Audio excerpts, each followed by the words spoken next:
สบายดีสบายดีมือนี้ไม่เรียนมาสาขา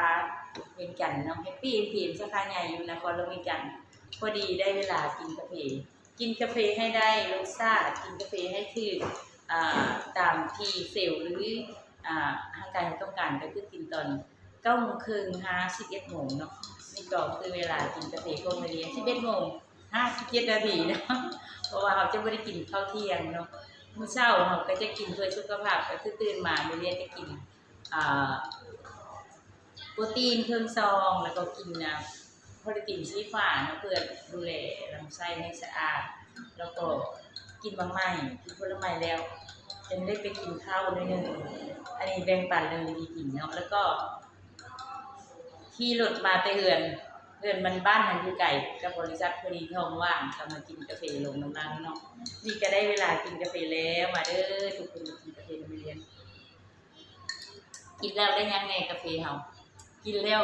ได้สุขภาพดีเพราะว่ามีแต่สิ่งดีๆเพิ่มเติมลงไปอยู่ในกาแฟแฮปปี้คอฟฟี่โกนี่เนาะมีมากมาย10 ชนิดผลไม้โดดเด่นก็คือหมากอินทผลัมเนาะหมากอินทผลัมเป็นมะไม้ปรับเลือดเป็นมะไม้มงคลแล้วก็ต่อไปก็เป็นหมากอะโวคาโดเป็นมะไม้ที่อย่างเป็นไขมันดีเนาะจะเป็นไล่ไขมันเหลวออกเนาะเป็นพวกลูทีนเฮ็ดให้สายตาแจ้งเนาะเป็นหมากโกจิบุรีหรือขมิ้นชันเฮ็ดให้พวกระบบลำไส้ดีเนาะใน10 ชนิดน่ะเป็นมากมายที่เซลล์เราต้องการเนาะเพิ่นก็มารวมไว้อยู่ที่นี่กินกาแฟแฮปปี้คอฟฟี่โกนะซองเดียวได้คุณภาพ